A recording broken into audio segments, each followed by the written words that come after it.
लेकिन वास्तविक रूप से देखें तो वहां पर जो रेड इंडियंस की जो कम्युनिटी थी वो वहाँ के मूल निवासी थे, और शेष तो सब इमाइग्रेंट्स ही हैं। तो ये जो इमाइग्रेशन के ऊपर बहुत ज़्यादा सख्त रुख रखना और इमाइग्रेशन के ऊपर बहुत ही कठोर तरीके से व्यवहार करना, ये अमेरिका के लिए भी अच्छा नहीं होगा। और मेरा ऐसा मानना है कि डोनाल्ड ट्रंप का जो प्रशासन अभी शुरुआती दौर में है, जैसे जैसे ये प्रशासन थोड़ा सेटल करेगा, वैसे वैसे उसको इस रियलिटी का आभास होगा ठीक कि है। इमाइग्रेंट्स ने अमेरिका को बनाने में किस तरीके का जो है रुख भूमिका अदा ठीक की है। है। और उसमें मैं थोड़ी नरमी आने की संभावना मैं आने वाले महीनों में मैं जरूर देखता हूँ। ठीक है संजीव जी, आएंगे आपके पास। फिलहाल हम हमारे दर्शकों को वो रूट भी अब बता देते हैं, वो रूट भी अब समझा देते हैं। 35 घंटों का जो रूट, जो सफ़र तय किया है यहाँ इन 104 भारतीयों ने, वो रूट हम यहाँ पर समझा देते हैं किस तरीके से इनको लाया गया है। यूनाइटेड स्टेट्स से यहाँ से रवानगी हुई है।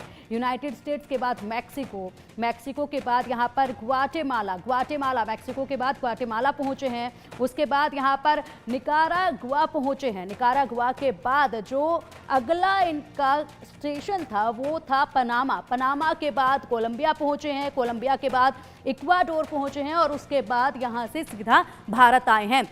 तो इस तरीके से यहाँ 104 भारतीयों को अमेरिका से आज लाया गया है। इंडिया में आकर अमृतसर में यहाँ पर लैंड किया है प्लेन, और इसी के साथ ही वहाँ पर व्यवस्थाएं जो है वो कड़ी देखी गई।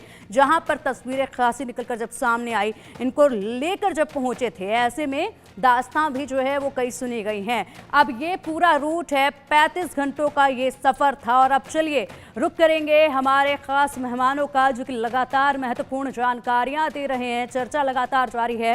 मोहम्मद अली शाह जी, आपसे जानना चाहेंगे, 104 आज भारतीय जो हैं वो वापस आ चुके हैं। कड़ा रुख जो है वो देखा गया। जैसे ही दूसरी बार डोनाल्ड ट्रंप सत्ता में आए, उसके बाद से लगातार एक के बाद एक कड़े फैसले वो ले रहे हैं। ऐसे में अब जो भारतीय थे, जो बिना किसी डॉक्यूमेंट के अवैध तरीके से पहुंचे हुए थे, वहां पर रह रहे थे, उनकी वापसी कर दी गई है। हालांकि इससे पहले भारत के साथ बातचीत हुई थी, जिस पर सहमति जो है भारत ने जताई थी। इसके बाद अभी और भी लोग जो हैं वो आने बाकी हैं। जी पिंकी जी, देखिए बहुत ही गंदा दृश्य आज दिखा था जब अमृतसर में पहला जहाज C-17 जब लैंड करा। ये मिलिट्री एयरक्राफ्ट है।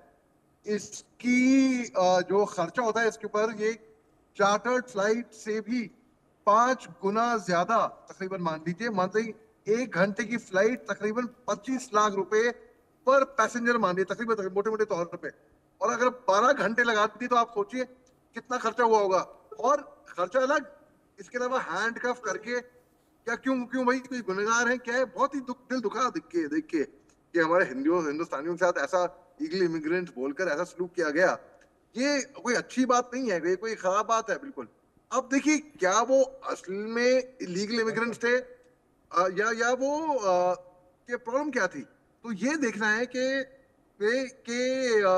इसके बारे में प्रॉपर हमको, बल्कि एमईए को एक अमेरिका के साथ एक बैठक होनी चाहिए, एक बात करनी चाहिए उनसे कि भाई क्या है, कि ऐसे करके क्यों इनसे भेजा।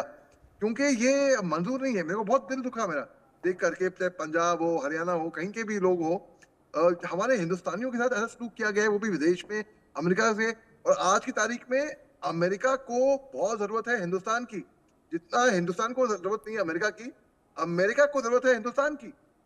आपको मैं एग्जांपल देता हूं। मैं जिस दिन कोविड के टाइम पे रॉ मटेरियल्स पे अमेरिका ने हिंदुस्तान पे सैंक्शन लगाए थे कोविड वैक्सीनेशन के, जिस दिन हिंदुस्तान ने 1 मिलियन वैक्सीनेशन एडमिनिस्टर करे एक दिन में, उसी दिन, भला इसको महज इत्तेफाक बोले या कुछ भी बोले, उसी दिन अमेरिका ने वो सैंक्शन, वो पाबंदियां, वो रिस्ट्रिक्शन उठाई थी हिंदुस्तान के ऊपर से। तो जब हम देखते हैं कि हमारे हिंदुस्तानियों के साथ ये सलूक किया जाए, एक प्रॉपर वेरिफिकेशन बताइए, रिपोर्ट बताइए कि क्या वो गुनहगार थे, क्या कोई हिस्ट्री शीटर थे वो, या क्या क्या थे वो। तो तब जाके मालूम पड़ेगा कि भाई हाँ हुआ क्या। नहीं तो फिर ये दिस इज नॉट, ये कोई अच्छी बात नहीं है। मैं इसको बहुत ही मैं तो देख के बिल्कुल नाखुश हुआ ये देख के। जी बिल्कुल, अगर बात की जाए तो जिस तरीके से बताया जा रहा है यहाँ पर, अगर संजीव जी हम आपसे जानना चाहें तो भारत का कोई कानून इन लोगों ने नहीं तोड़ा, क्योंकि भारत से जब ये लोग रवाना हुए थे वैध तरीके से ये लोग वहाँ पर गए थे, लेकिन वहाँ पर जाकर जो इनके ऊपर इल्ज़ाम लगा है वो डंकी रूट फॉलो करने का इल्ज़ाम लगा है, जिसके चलते ये सीमा पार की और वहाँ पर रह रहे थे। इस तरीके से इल्ज़ाम जो है इन पर लगाए गए। हालांकि भारत से ये वैध तरीके से गए थे। ऐसे में यहाँ पर कुछ बच्चे भी इनमें शामिल थे, 25 महिलाएं भी इनमें शामिल थी, उन सभी को भेज दिया गया है वापस में। अलग अलग क्षेत्र से अगर बात की जाए तो एक एक राज्य से 33 लोग हैं इसमें। हरियाणा की बात करें या फिर हम गुजरात की बात करें, पंजाब से 30 हैं, हरियाणा से 33 हैं, गुजरात से 33 हैं। तो सबसे ज्यादा जो संख्या है वो पंजाब, हरियाणा और गुजरात से ही है संजीव जी इन लोगों की। देखिए पिंकी जी, मैं आपके चैनल के माध्यम से, बड़े सम्मानित चैनल के माध्यम से मैं ये कहना चाहूँगा कि भारत की सरकार को यूनाइटेड स्टेट्स ऑफ अमेरिका की सरकार से इस बात को लेकर के बात करनी चाहिए कि जो भी वेरीफाइड जो इलीगल इमाइग्रेंट्स अमेरिका में पाए गए हैं उनको भारत तो ले रहा है, लेकिन उनके साथ एक जो बेसिक ह्यूमन जो ट्रीटमेंट, एक गरिमामयी जो व्यवहार है वो किया जाना चाहिए और उनके साथ कुछ इस तरीके का बर्ताव नहीं होना चाहिए कि जैसा कि किसी अपराधी के साथ किया जाता है। अमेरिका में मैंने ये रिपोर्ट भी देखी है कि अमेरिका कुछ ऐसे इलीगल इमाइग्रेंट्स को गुआंटानामो बे भी भेज रहा है, क्योंकि अमेरिका को इस बात का भरोसा नहीं है कि वो जो कुख्यात क्रिमिनल्स हैं वो फिर से वापसी ना कर लें, तो ऐसे में वो उन्हें अपने जो एक मिलिट्री बेस में रखना चाहता है। लेकिन ये जो भारतीय हैं जिनकी की जो उनको अमेरिका अभी बाहर भेज रहा है, उनमें से जो रिपोर्ट्स अभी तक सामने आई हैं कि उसमें से क्रिमिनल बैकग्राउंड का कोई नहीं है, और यदि कोई क्रिमिनल बैकग्राउंड का व्यक्ति होता है तो उसके साथ जरूर ये सतर्कता बरतने के लिए हैंड कफिंग वगैरह की जा सकती है।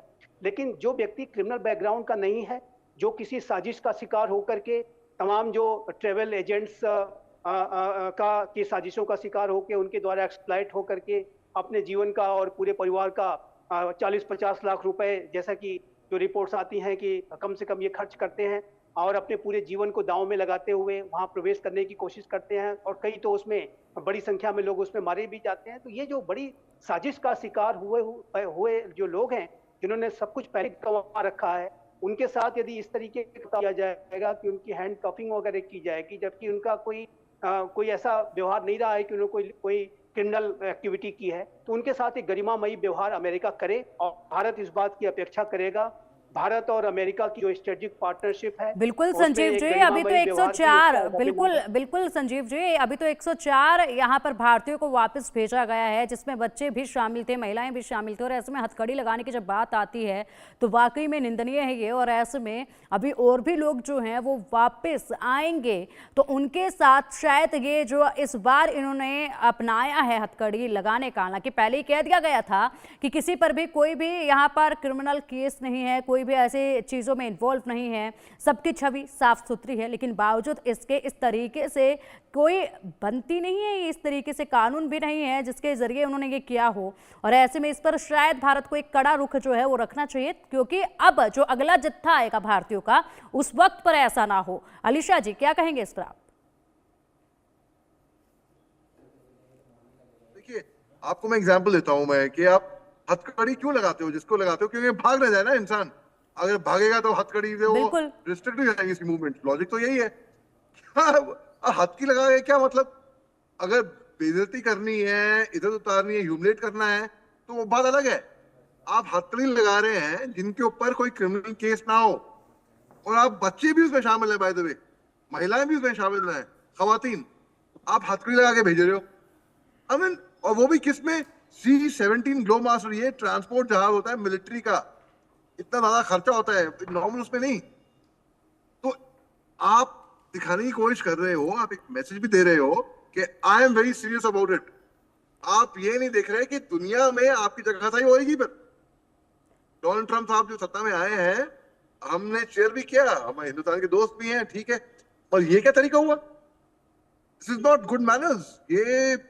ये कोई तमीज की बात नहीं है बिल्कुल भी। तो इसको मैं वाकई में हर हिंदुस्तानियों का दिल रोआ होगा देख के, दिल दुखा होगा देख के। बिल्कुल अलीशा जी, बिल्कुल जिस तरीके से ये बिल्कुल बिल्कुल अलीशा जी, एक तरफ तो यहाँ पर भारत के साथ जो है अमेरिका के रिश्ते मजबूत होते नजर आते हैं, जो तस्वीरें निकलकर डोनाल्ड ट्रंप के साथ प्रधानमंत्री मोदी की निकलकर सामने आती है, गहरी दोस्ती वो देखी जाती है। शपथ ग्रहण कार्यक्रम की उनकी बात करें तो जिस तरीके से भारत को आगे रखा गया था, वो एक मजबूत पैगाम जो है वो दिया गया था, न केवल भारत और अमेरिका की जनता को बल्कि पूरी दुनिया को।